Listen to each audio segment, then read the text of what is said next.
Okay, so ngayon, ituturo ko po sa inyo kung paano mag-zoom in at mag-zoom out sa Kinemaster. Kaya buksan nga natin ang ating Kinemaster apps.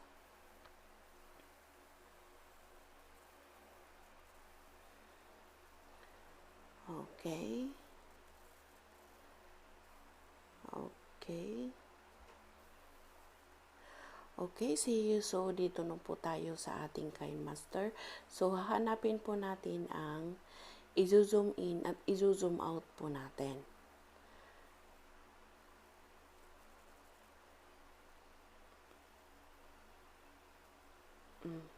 Ito.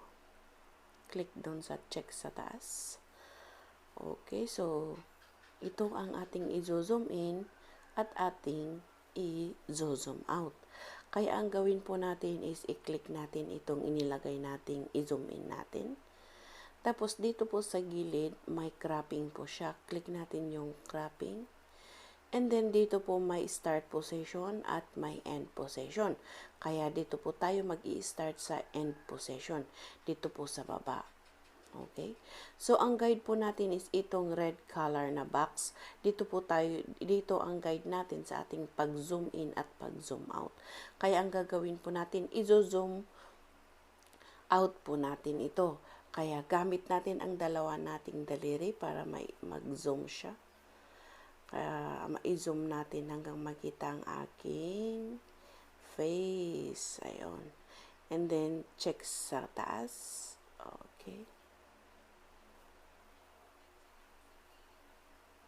O, diba?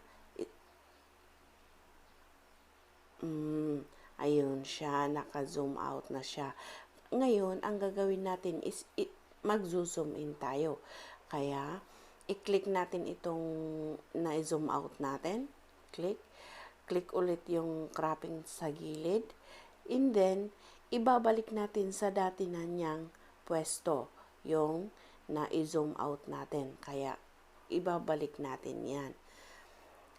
Tandaan ninyo yung box na red, yan ang guide ninyo.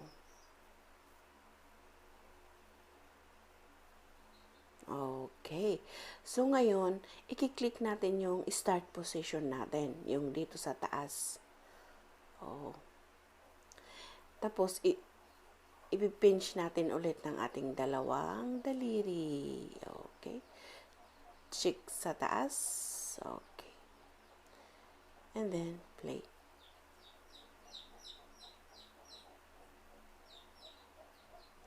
O, naka-zoom in na siya.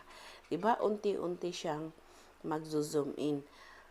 Kanina nag-zoom out. Kaya ayun po ang ating pag-zoom in at pag-zoom out gamit ang Kinemaster.